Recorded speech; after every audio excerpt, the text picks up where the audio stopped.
Hello, everyone. My name is Mark Kageyama, and I'd like to welcome everyone here to the Cancer Conquering Community on Thursday. And if you're not a member of our Facebook page, please message me or join or whatever you need to do. We post these videos every single week after our meeting because we want everybody to be able to enjoy the speaker that they have if they couldn't make it.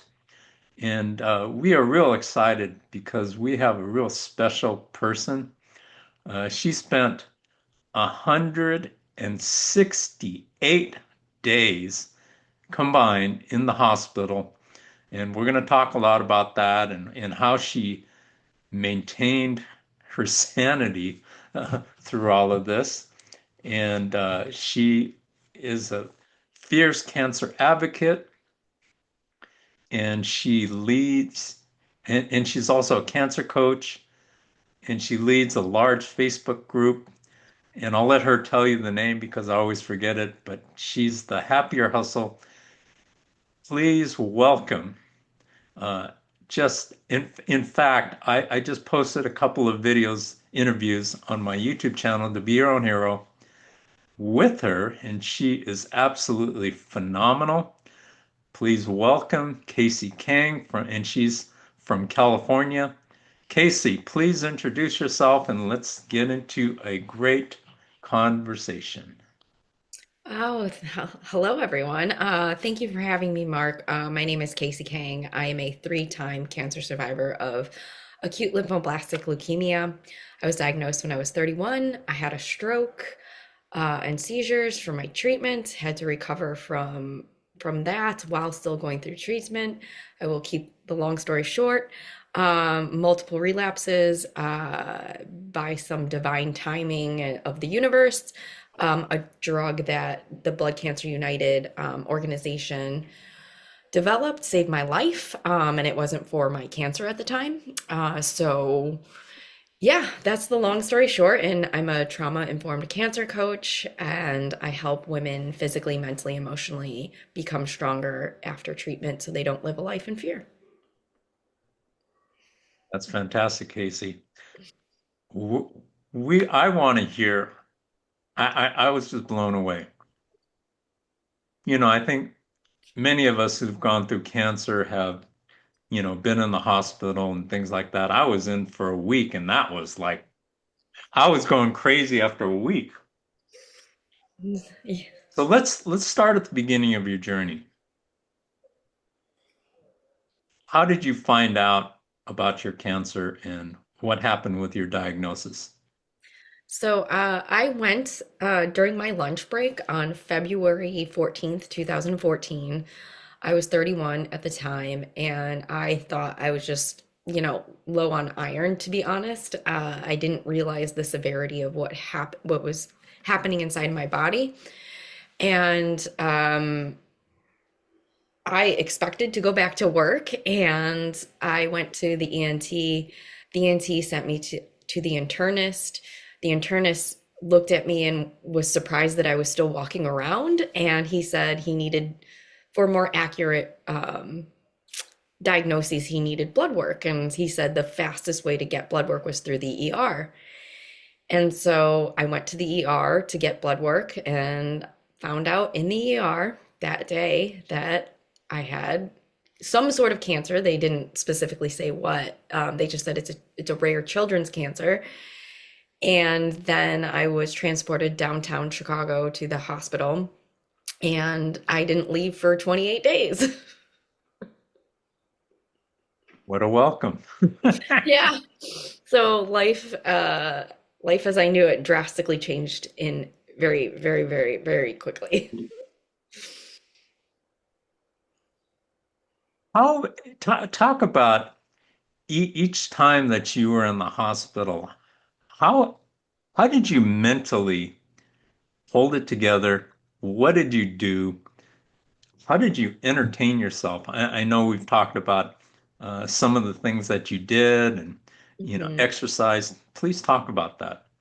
So, When I was initially hospitalized, the first like 3 days, I was in and out of so much testing that I really wasn't in my room a lot. I wasn't sleeping a lot. They were taking me during the middle of the night. Like, oh, so my skit, I wasn't really functioning as a human being. Um, as soon as that the testing stopped, well, slowed down, I should say, it didn't stop. Um, I was able to have like a more normal, I say normal in quotes, schedule. And so the best advice was this man in his late 70s. I could see him doing laps from my room out the window.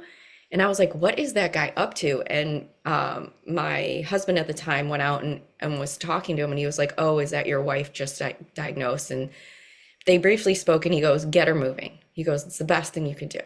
So I found out 17 laps around the hospital was a mile. So my dad and my husband at the time know me very well, and they put up a whiteboard and basically tracked my progress every day for how long and how much I was walking. And the first time I went out into the hall, it took me 5 minutes to do one lap. I was that deconditioned that quickly. And so from there, I knew I had to walk upstairs. So we had like a 3 flights of stairs in the hall that I would practice on, and I would just push myself every day. So that really helped mentally with things that I could do. I made sure to shower every day, even though that was challenging because you're hooked up to an IV. Um, I took as much control back of my day as I could, to the point where by the end of the 168 days, they were waiting for me during rounds because I just was like, I need to do this or I'm not going to be well here.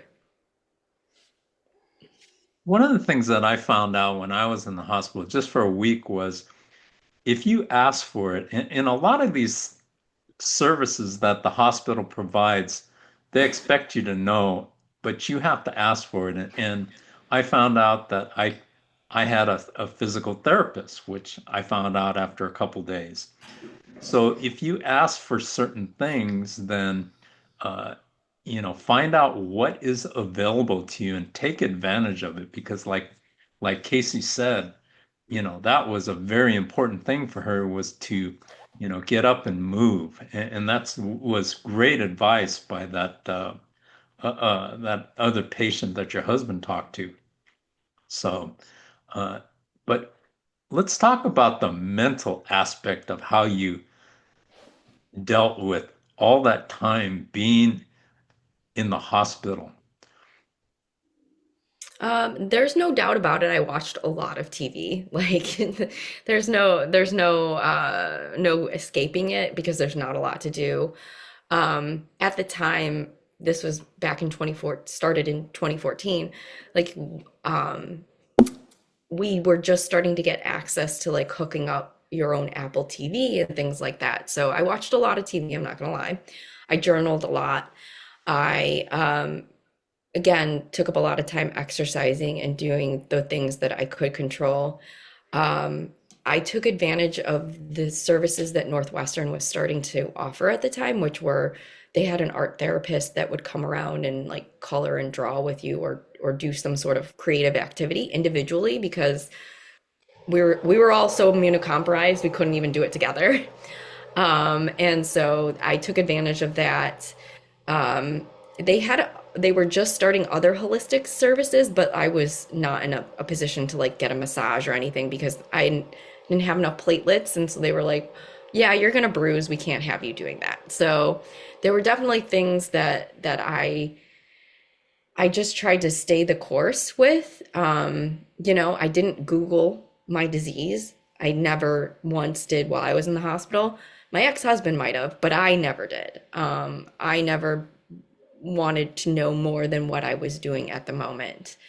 Um, I definitely was quote unquote reading, and I say that because I was reading books, but I don't remember a lot of them. I'm not gonna lie. I remember at one point, this is like a couple years into treatment, my ex-husband goes, "You're reading that book again?" I go, "What do you mean? I haven't read this book." He goes, I think you've read it like twice. And I was like, oh, have I? It's like a whole brand new book to me. So, chemo brain, right? Like you don't actually remember. So, but it kept my brain involved somehow. Like I needed something more than just TV and staring at the walls and staring outside. It's really hard. And my dad came to visit every single day that I was in the hospital, even if it were like 5 minutes at a time, just to make sure I was okay. I listened to a lot of music, a lot of podcasts, a lot of YouTube videos of like people's lives, which is kind of strange and creepy, but like it made me not think about what I was going through. Um, Though that's how I filled the majority of my day, to be honest. So if, and I'm not wishing it on you at all. If you had to go in for another stint at the hospital, what would you do different, or would you just do the same? What I would do probably what I did the last time that I was in the hospital for like 32 days, I think. I brought in a yoga mat, I brought in weights, I brought in a backpack so I can do more strength training. I brought in more things physically that I could do. Um, I also, when I was in the hospital, I never wore a hospital gown. I always brought my own clothes. Um, I couldn't, I couldn't put on a gown. Like it was vile to me. So I always had like sweats, and my dad honestly was doing my laundry like every 3 days for me. So I was wearing like a lot of the same thing over and over again. Um, I would do the same thing where I made shirts where I didn't have to rely on somebody unhooking me from a machine to go shower, because waiting for someone to do that was like the first week that I was in the hospital. I was like, I can't do this. I'm like, I can't wait for someone to allow me to shower. Like, that's not okay. Um, so it, I would probably do a lot of the same things. Like I brought slippers into the hospital. I brought my sneakers. Like I treated it as if I were at my house, but I wasn't at my house and I didn't have a lot of control over my day. Um, as best I could. I had like things to color with and draw. I read a lot, watched a lot of TV, and tried to make the best of what I could. Because you can't do a lot. I had no idea they would allow you to wear your own clothes. How did you manage that one? I didn't ask permission, I just did it. I never once asked them if I could or couldn't. I just was like, I'm not wearing that.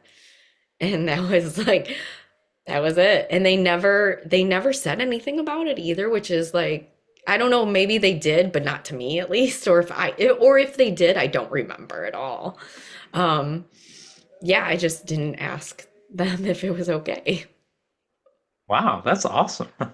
That is good to know. I had no idea. I thought it was like, like prison. You got to wear the orange suit, and you got to wear the hospital stuff, which I agree. It is just It's awful. I don't know anybody who likes that. Yeah. And if you find somebody, let me know because they need to have their head examined. I will say this, some of the testing that I was doing, the techs were like, "What are you wearing?" And like I didn't think that was a weird question until like in hindsight, I'm like, "Oh, that I guess maybe I wasn't supposed to be wearing those things." So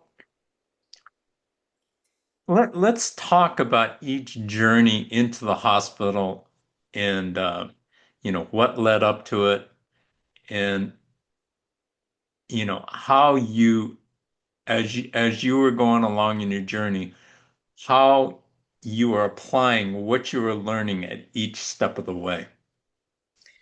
Yeah, I definitely got better at each stay. Like, I know that sounds horrible, but the first time I was in the hospital, because it was so swift and so quick, obviously no one was prepared.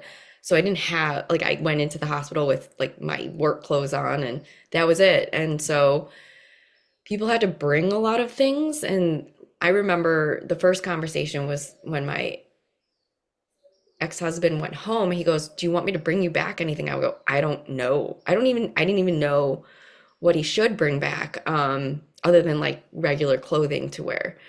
Um, and that's kind of where I started because I was like, I don't know what I need yet. And so he had the ability to go home a lot. So he would go home and slowly bring stuff back. We left the hospital with like 3 suitcases full of stuff the first time. So the second time, again, it was not a planned visit. I had a stroke and seizures. So again, I went in for something Well, completely hold different.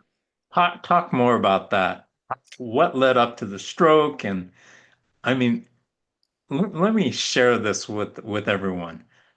He has been through the ringer. I mean, and what's so incredible to me is, look at the smile on her face and the way she is now. It's just absolutely phenomenal. So go ahead, Casey. Yeah, so I part of my chemotherapy is intrathecal chemo, and what they do is they take spinal fluid out of your spine and replace it with chemotherapy that goes straight to your brain. Well, I had a CF leak, which is like when the portions aren't the amount of liquid they take out and the chemotherapy they put in isn't balanced, and it creates like what I would consider like a migraine, but worse because you can't really pick your head up. So I had a CF leak, and then I wasn't eating or drinking for like about 3 days. I went to the doctor, and the doctor was like, "It's gonna be fine, no big deal, just try to drink water." And I was like, "I don't feel so good." And my ex-husband was like, "Maybe we should just get her like some hydration, like a bolus." And she was like, "No, it's fine." And I was having severe anxiety, and severe nausea and severe like all these things. And I already had Ativan, Capazine, and Zofran, and none of those were working to help me like be able to hold down anything. And so she sent me home with Halidol. Halidol is an antipsychotic, which I took and had an allergic reaction to. And so I actually went to the ER for the allergic reaction, not actually for anything else, because I was having, it was like hives and it felt like my bugs were crawling in my skin. And I was like, I don't know what happened, but I don't, this is, I got like, I wanted to like, I needed help. And so we went to the hospital for that.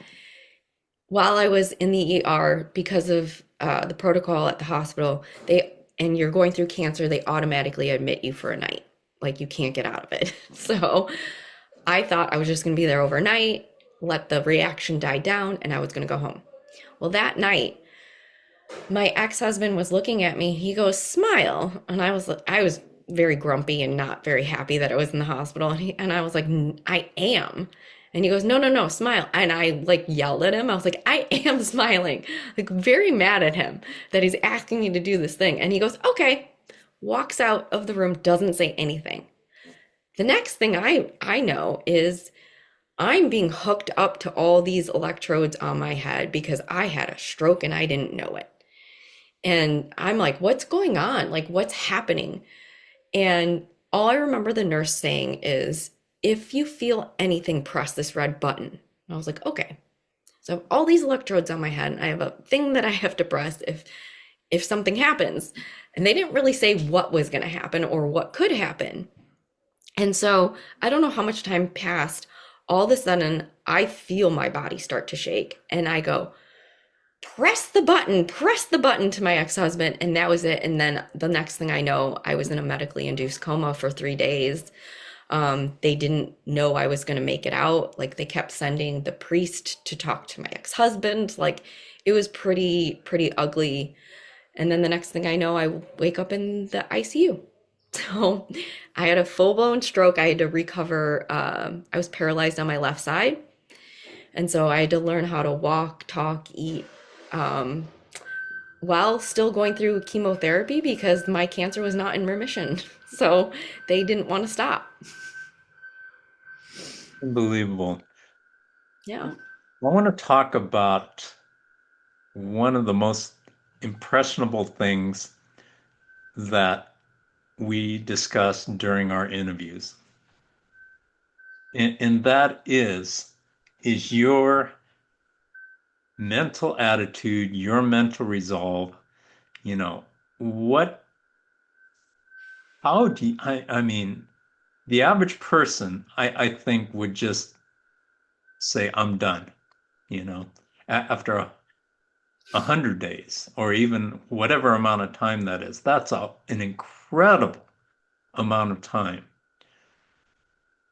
Let's talk about your mental attitude and your mental resolve. Share with everybody because this is very, very important.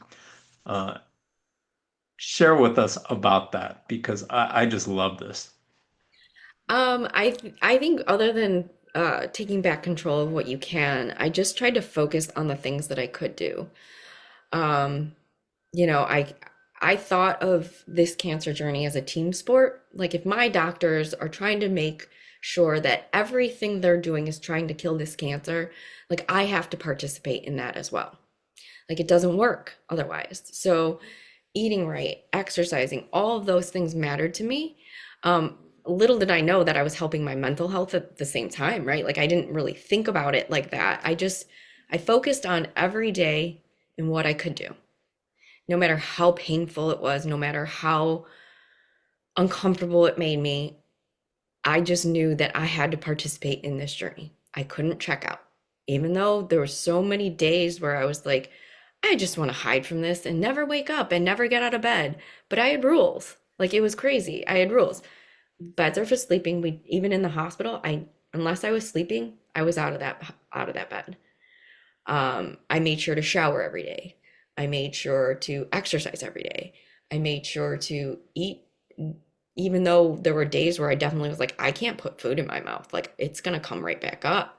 But I made sure to do it because I knew like I couldn't lose more weight. I didn't have any more weight to lose. And, I couldn't become nutrient deficient because that would create another problem, right? And so I just knew that there were things that I had to participate and actively do to get me through this journey as well. And focusing on the things that I could do instead of couldn't control at all was like the biggest mindset shift that I didn't know I was really doing. I just that was my gut instinct was to do. Like I can't explain it. No one shared that information with me. I just did it. And I knew. And I knew every single day that I got up that I was like, I'm not dying from this. So let's go. I love that. You know, that was my exact stance from the beginning. And I think it's a very important stance is, when my oncologist told me, she told me your cancer is so bad I can't cure you. And I just said, okay, well, that just tells me that I'm going to have to find a way to live myself. Mhm. And from the get-go, dying was never an option. So talk about that aspect of it, Casey, because I think that's something that we all need to hear. Yeah, I mean, I just so the when I ran out of treatment options after my second relapse, um, they sent me home telling me to settle my affairs. We had already were in the process of writing a letter of compassion to the FDA and the drug manufacturer for the immunotherapy that ended up saving my life. But I didn't know if it was going to work at that time. I just trusted. I was like, okay, something's going to work. Until there's nothing left, something's going to work. And I always held on to that hope. But there was a deep part of me inside that during that time where I was out of the hospital after 68 days, where I was like, I'm not dying from this. And there was nothing to indicate that. Like most people who have the disease that I have, relapse twice, let alone three times, pass away. I know of one other survivor. I used to know too, and then she relapsed and she passed away. What I It's such an aggressive rare cancer that I knew this. Like they just kept telling me it's aggressive. I was like, okay. But I knew something inside of me was just like, you're not dying from this. Like you're gonna be okay. And I did have those hard conversations with family and friends, but I just went into this going like, you're not dying from this. It's gonna be hard. It's gonna not be comfortable, but you're not dying. You're not gonna die. And I can't explain it. And then when I relapsed the third time, I did want to give up. I was so physically worn out. I had not recovered from my stem cell transplant yet. Mentally and emotionally, I was exhausted. We're going on like year 4 almost of like literally treatment after treatment because I had only a 7-week break throughout this entire time where I wasn't getting chemotherapy, other than running out of treatment options. And I ran up, my tank was empty. And I looked at my ex-husband and I said, I can't do this anymore. And that's when I quote unquote made my deal with the universe. Because the minute I said that out loud, my internal conversation was, your dad would be so disappointed in you. I was like, oh my God, of course that guy comes up. Someone who like literally quit his job to be by my side every single day. And so I just said, okay. I go, fine. I go, this time isn't for me. I don't care if I live or die. I go, in fact, I go, this is for everyone who moved mountains to get me here. I go, but this is it. I'm done. I go, so you're either going to kill me or you're going to let me live, but I'm done. I'm not doing this after that. And like, that was it. I like said it in my mind. I look back up at my ex-husband. I go, okay, one more time, but that's it. And he goes, okay, whatever you want to do is what we're going to do. And then I did another round of immunotherapy, got into remission, and have been in remission ever since. So you had mentioned that you had a conversation with your inner circle, your family Hmm. about this.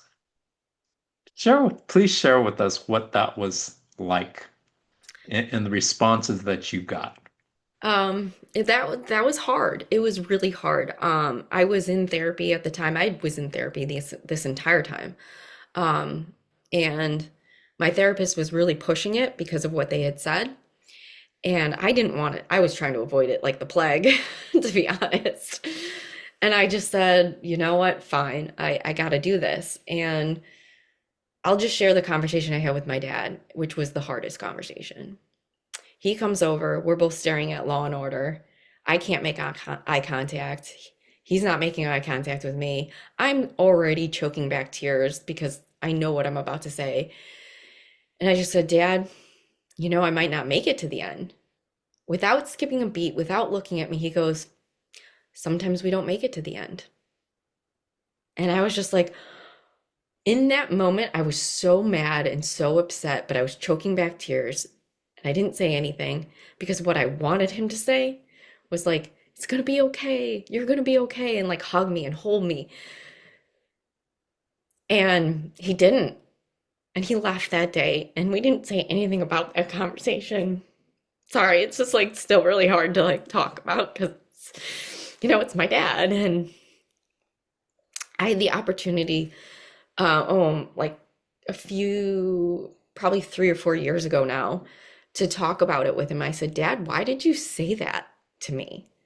Why did you say what you said? And he goes, there's no books on how to talk to your dying daughter. And I was like, what like, and that made me realize, like, in that moment, he was coming to the reality that, like, he might lose his daughter and I might lose him and, like, in real time together. And that, like, I'm so glad that I got to have that conversation with him afterward to understand why he said it. He didn't deny the reality of like what was happening. And I thank him for that because I think if he would have been like, it's going to be okay, I don't know if that would have been better or harder at that moment, but he didn't give me what I wanted. He gave me what I needed to hear. That's Incredible. Absolutely incredible. Thank you for sharing that. Um, I think, one of the things that we all do is, as cancer patients, is we many times, I'm not saying everybody, but we have an opportunity to look our own mortality right in the face. And that's a very poignant moment in a person's life, when, yeah, unlike a car crash when you can't be prepared, unlike, an accident or getting shot or whatever it may be. Cancer's different because it's a slower process, so you have a chance to absorb things along the way. And I think, dealing with our own mortality, we're all gonna go. There's no doubt about it. At some point, it's gonna happen. It's just, and I love the fact that you basically have said, not now. It's going to be on my terms. It's not going to be on cancer's terms. And so that is absolutely amazing. I mean, that was, I wish I had this on my channel too, what you just shared. That was that was special. Thank you so much for being so open about sharing such a private thing. But it's something that I think is a great lesson for all of us, because when we hear things, I always look at our meetings. I love every single week. And I want to thank Carrie Reed. Carrie's in the corner there. Carrie introduced me to Casey, and it's just been, really wonderful uh, getting to know both of you. So that's what this life is all about to me. When a billionaire is on his deathbed, he's not thinking about, the boats and the cars and the homes and the money and everything like that. If you were to ask a billionaire at his dying deathbed what he would rather have, his money or time, you know, I don't think there's any question. It's going to be time. And it's with the people that are most important to you. So my question to you now is, how has your life's perspective changed through all of this? What has cancer brought you that has, influenced your life or even changed your life? I think it definitely brought me into a different space for me. I I took the lessons and wanted to grow from it, right? Well, I think a lot of us have this same realization that life is not about checking boxes. It's about living as authentically as you can as yourself. The good parts and the bad parts, right? Like make us who we are. Um, I gave up a career that was killing me, working over 50-hour weeks with 2-hour daily commutes. I don't I the cars, the houses, the life things that we're supposed to be achieving. I I don't really think about as much as like I think about the people I'm surrounded by and the impact that those humans have around me. So I'm originally from Chicago. I moved here 2 years, almost a little over 2 years ago. And my only goal when I moved Where here, is here? Santa Barbara now, California, um, was to make friends because I knew that I would not survive without community. And so I made it a really big effort to ensure that I had a group of people around me that were influential in a good way, in a positive way, that were going to uplift my life and not bring me down. And so I've got about I would say 5 to 10 friends that like I consistently see, consistently rely on. We have formed a community. And I think that to me is more valuable than any amount of money in the world. And I know we all need it to like live and function and do all those things, but it's not the priority for me anymore. My priority is to create profound impact in not only the lives around me, but in this life. That's why I share my journey so much, is because it's not for me, it's for the one person that needs to hear it. It's Wow. not mine anymore. Wow. I love that. In fact, I'm going to probably steal that. That is outstanding. Um, so talk about, let's kind of transition, I want to leave the remaining time at the end to open it up to the group to, ask you things or comment on it. What are you doing now? And talk about that and, everything that you do, uh, because it's phenomenal. So I'm a trauma-informed cancer coach now. I help physically, mentally, and emotionally um, cancer survivors live a better life without fear. So it's how I do it is movement can be a catalyst for change. So I use somatic movement and breath work to reset our nervous system. Also, I'm a trauma informed yoga coach. So there's some of that modality in there. Um, it is a holistic approach because the last thing that I wanted to do was take more medication after I survived. And I truly believe that through diet, exercise, and the things that we ingest in our brain, and then going through all of the emotions of what it's like to survive really can tremendously change your life. Um, I'm now 40, almost 43, and not on one prescription medication. Like my doctors look at my blood work and my test results and they're like, I would have never known you've been through cancer as severe as I did, and all of the treatments that I've been through, which is shocking to them. That is very impressive. So also, please speak about your cancer group, the name of it. Oh, Give us the yes. information on that, Yeah. because that's pretty spectacular. hmm you can follow me on Instagram and Facebook. My username is The Happier Hustle. And then I run a Facebook group. It's called Thriving After Cancer Treatment.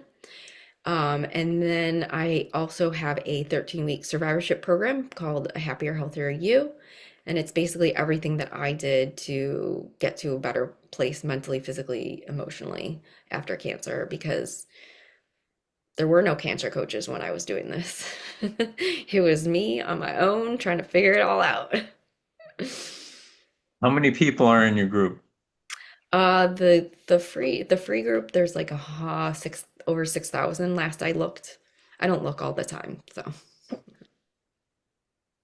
Yeah, what's a few hundred there or, or 500 there? That is absolutely fantastic. I want to open it up to comments and questions right now. Uh, Dr. Gary, uh, Dr. Gary Phillips, you're up. Dr. Gary is our resident nutritionist, and he's our uh, resident chiropractor, doctor, nurse. I mean, he's done it all, and he is amazing. Go ahead, Dr. Gary. Well, first of all, what a pleasure, Casey. Thank you so much for sharing. It's such an honor. First of all, Mark, um, you know, the amazing souls that you bring on, like Casey and many of us here, have such amazing stories, and the fact that um, have, you know, allowed these precious souls to share is incredible. Casey, you're an eloquent surviving champion, and everybody in the world needs to hear, especially those that have been through the challenges and struggles on your journey.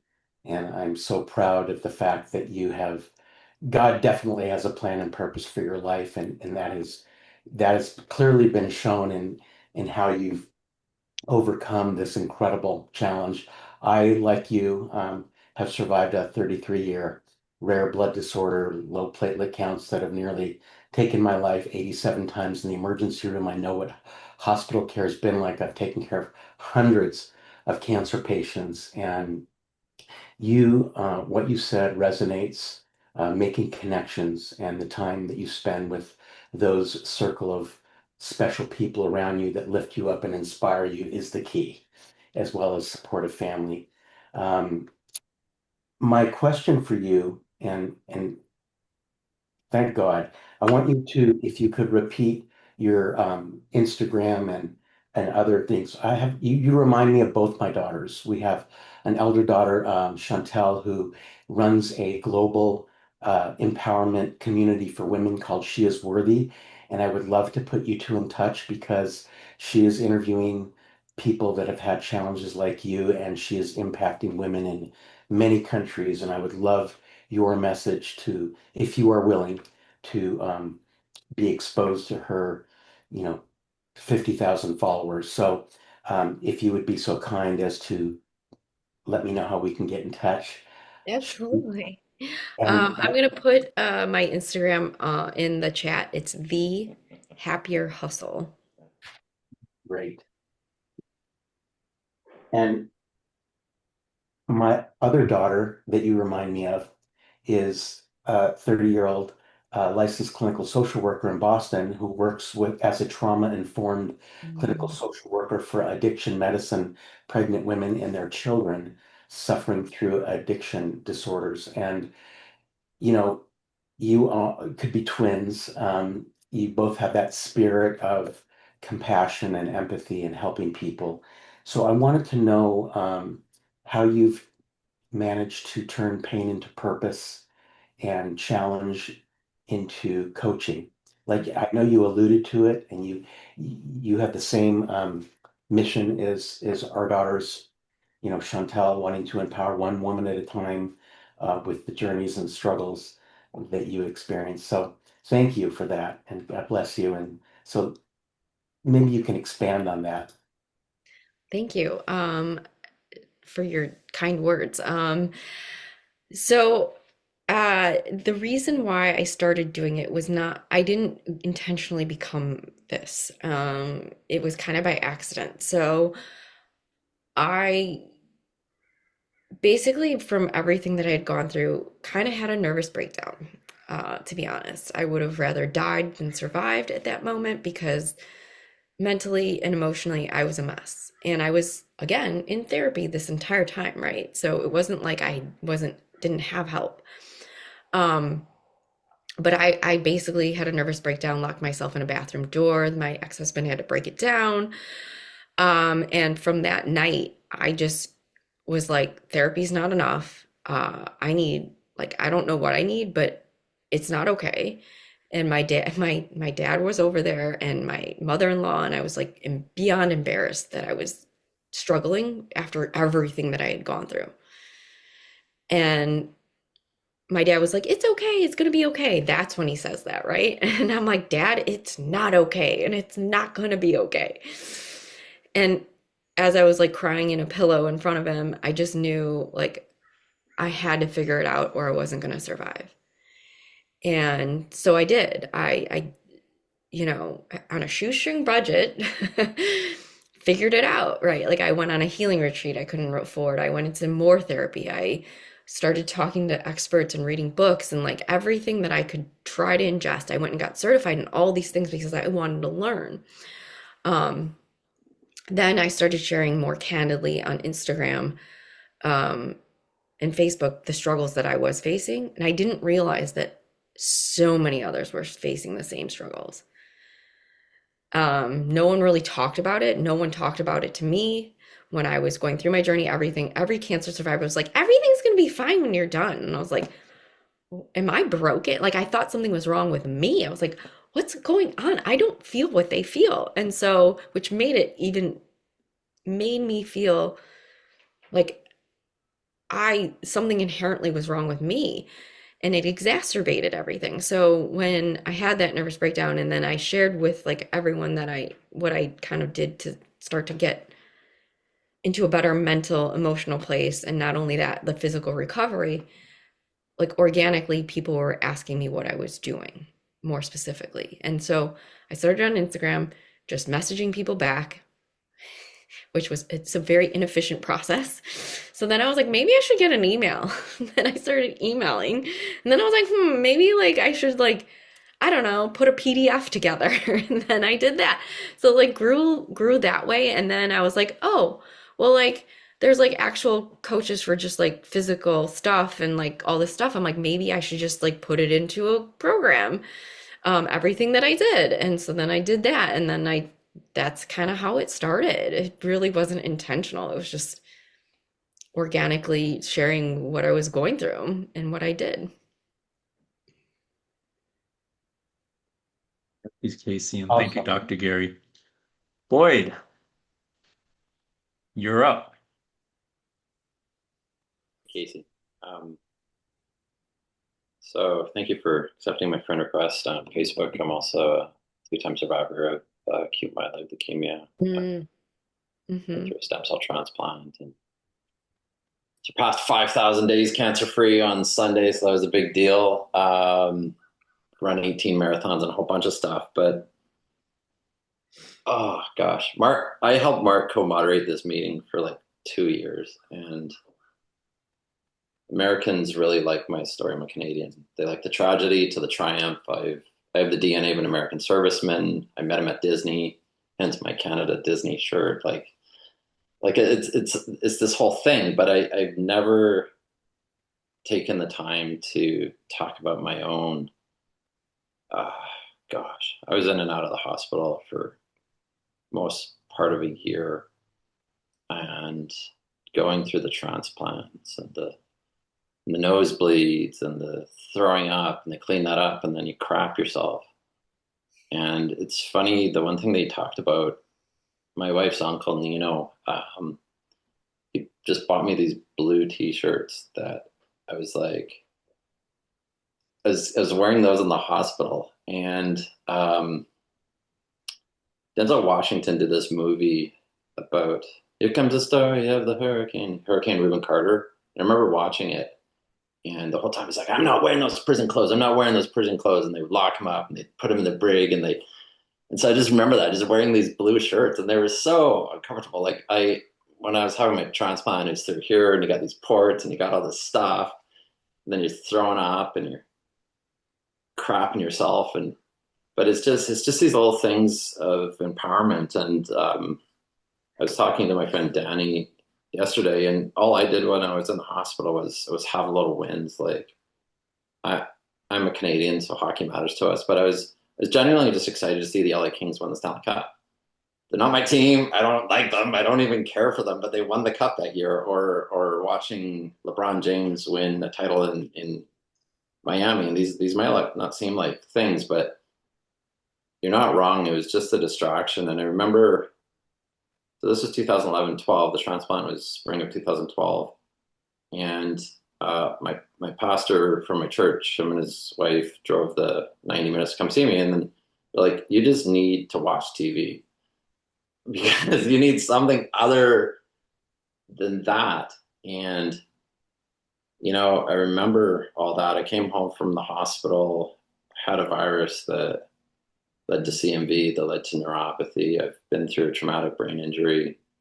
I've been medically retired sort of ish this whole time. And yet I've also run 18 marathons and 27 halves. And so again, I'm not saying that to brag or boast, but I think Mark's nodding, knowing that like the 2 years that we did this together, kind of talked about after, I never really went into the deep anguish of the soul or the mental health issues and a lot of the pain that it caused me and my family. And part of the reason why I stepped away last year was for my own family's health and um, to have things kind of restored mentally and emotionally, physically with my own family. And not because I don't have a passion to help or a passion to give, but you can overcome cancer and be well, but if your family needs to, whatever. But anyways, all that to say, thank you so much for sharing. And kind of like my Toronto Blue Jays, the one thing that I want to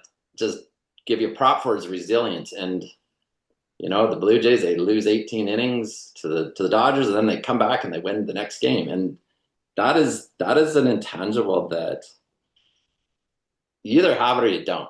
And team sport is definitely different than an individual thing, but it was just that inner whatever. When my dad found out I had blood cancer, he got on a plane and went to Hawaii. So wasn't very supportive at all.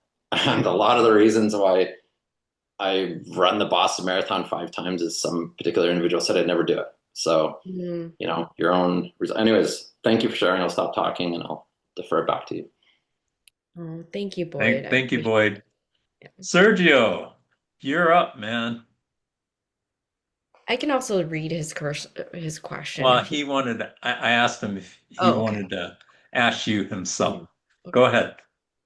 Hi, Casey. Thank you for coming on and talking with us. You have an incredible story, a great inspiration.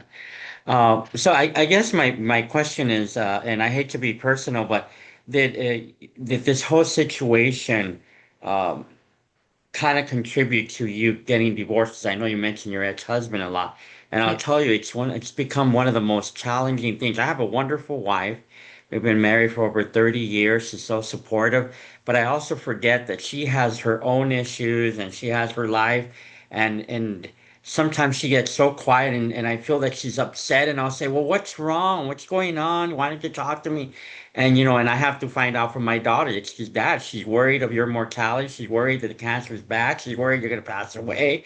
I said, but she doesn't know how to express that. So I always have to take a step back and go, wait a minute, Sergio, don't, she's not mad at you. She's just having to deal with not only her issues, but she's having to deal with your health issues, Dad. So I just wanted to know if that was a contributing factor. And because I've read that statistically, um, partners or marriages or usually end up disintegrating because of cancer. So just wanted to know. Oh no, it's a valid question. It's the statistics on divorce and cancer are like extremely high. Divorce rate is already high, but it's like it goes up quite a significant amount. I haven't looked at the percentage in a very long time. I think um, it was one of many factors that went into the demise of our relationship. Neither one of us are bad people, but when I was first diagnosed 8 months into my treatment, his dad passed away. So I was going through treatment. His dad passed away. Um, his sister developed a drug addiction. Um, Two of his friends went to federal prison. Um, he was avoiding all of the things that we went through versus me addressing all the things that we went through. So there was a lot of factors that played into it. I was growing in one direction, he was still in that same space. Um, and so the combination of everything, I think just took its toll on him. And he was honestly the one that came to me and said he didn't want to be married anymore. And honestly, it was a shock because I thought, well, we'd gone through so much that we're gonna make it through this, and he didn't want to continue. And I don't know if we're kind of friendly, like we're not best friends, but I could pick up the phone and call him, and just as he can for me. But I think one of the things is that he just didn't want to talk about it at all, not even to me. And so I think the best advice that I can give you is you and your wife need to talk about it together, like more than you think you need to talk about it, because it affects you every single day, whether that person realizes it or not. Your wife has PTSD from this. She does. You have PTSD from this. Like, it's not going to go away unless you start talking about it. And there were some things that my ex-husband was doing as a result of the PTSD that he was doing, had experienced. And I can't fix someone who doesn't want to be fixed, and that's not my job to do. And he didn't want to get help. He's getting help now, the irony of everything. But when we were together, he did not. And so I can't make someone want to be better. You can't make You know someone want that to be better. it's really funny you mentioned that about talking about it because, as Mark knows, my wife is very supportive and she'll do everything that we have to do, nutrition, food, go with me to appointments. But if it means sitting down and actually talking about the condition and the possibilities that are coming ahead, whether my mortality or not or passing, shuts down, won't want to talk. She wants to dealing with the process, trying to get better, but she does not want to talk about, the possibilities of it getting worse or any of that, planning for the future on her own if that comes to it. That's where she completely shuts down. You've got to talk about it. You've got to. Like, breakdown in communication is the number one well, besides finances, breakdown in communication is like the top reason why people get divorced. Like, you got to talk about it. I know she doesn't want to, but you got to get her to a point where she's open to it. Even if that means like ripping off the ugly scary band-aid of like, I'm going to die, and that's the reality. We all are. But we need to talk about it. My husband didn't want to, which is why he's my ex-husband, I suppose. One of the reasons. Thank you, Thank you, Sergio. Casey. Casey, do you have time for one more I have like question or two comment? I have like 2 more minutes and then I have to Okay, go hard ahead, stop. Carrie. I figured that she might be pushed for time because Casey does a lot of things. I just Yes. wanted to say I've really enjoyed this. I got to sit back and listen. Being able to connect the two of you has been I feel really proud of that because Casey is just an incredible person, as you can tell, even just from the short time that she shared. And I don't have a question. I just want to say that she's very humble, so she's kind of underselling herself. She's been an incredible role model for people going through cancer, and just wanted to say that I am one of the people that she has coached, is coaching, and without her, I'm not sure if I could have found strength to continue through my own cancer battle. So I just want to say to Casey, thank you so much for what you do every day. She's a shining example for anybody of resilience, and her authenticity, and her example of how she built a community and lives her life the way that she speaks about. She's not just talking. So I just want to thank her and let everybody know that if you can look at any of her work that she's done, do that. She's an incredible person. And one of the other things that caught me is I just randomly found her on Facebook. She had advertisements for her survivorship program. The idea of not only surviving cancer, but what do you do afterwards, and how do you thrive and not fear recurrence? So that's what got me like, well, how do you do that? I don't know how to do that. So thanks so much, Casey, for everything that you do. And yeah, she also has a book. She didn't mention that, but in Oh case yeah, anybody I wants to know, didn't. you have Sorry. a book. And I just love you so much. So thanks, Casey. Yeah, Thank you, Gary. Carrie. Thank you so much, Casey. I know you have to go.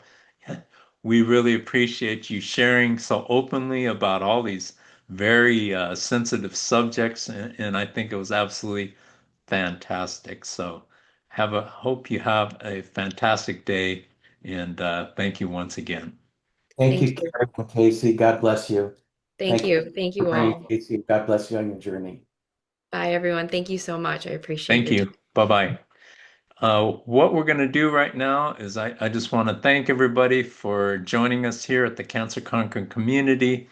We're going to close out the recording for right now, but then we're going to come back and resume, and we're going to have a group discussion. So once again, this will be on our Facebook page this afternoon. And I just want to thank everybody for watching this. And I hope everybody has a great week, and we will see you next week.